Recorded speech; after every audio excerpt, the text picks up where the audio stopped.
Bristol Community College, Mathematics with Dan Avedikian, Math 060, Topics in Developmental Mathematics, Section 2.10, Problem 11.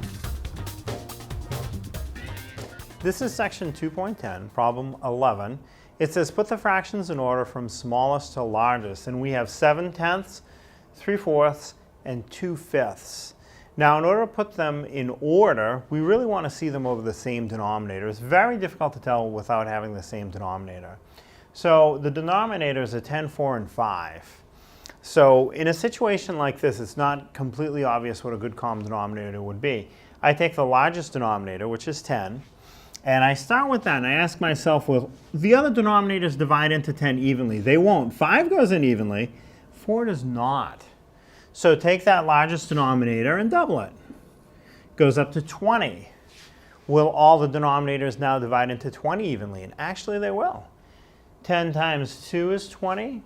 4 times 5 is 20. 5 times 4 is 20. They will all divide into 20 evenly. So 20 is a good common denominator. So let's make all the fractions have a denominator of 20. And this way we'll be able to see which is the largest fraction, which is the smallest, which one would be in the middle. So the 7/10, if I made the denominator 20, I must have multiplied the 10 in the denominator times 2 to make it a 20. So the 7 in the numerator must also be multiplied times 2. 7 times 2 is 14. 14/20 is the same as 7/10.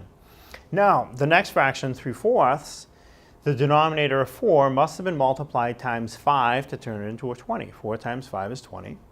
So the numerator of 3 would also be multiplied times 5. 3 times 5 is 15. So now right away, before I get to the last one, I can see that the 15/20 is slightly bigger than the 14/20. Now the 2/5, what happened here? The denominator was 5. It turned into a 20. It must have been multiplied times 4. 5 times 4 makes a 20. So the numerator would also be multiplied times 4. So I'd have 2 times 4. 2 times 4 is 8.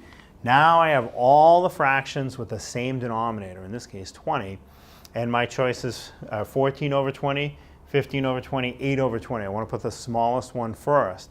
That's clearly 8/20. That fraction of 8/20 came from 2/5. So if I'm putting them in order from smallest to largest, the 2/5 must be listed first.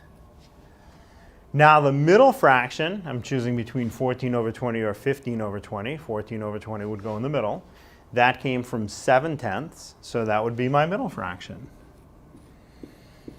And then the last one should be the biggest, which is the 15/20, which came from the 3/4. So now the fractions in order from smallest to largest would be 2/5, then 7/10, and then 3/4.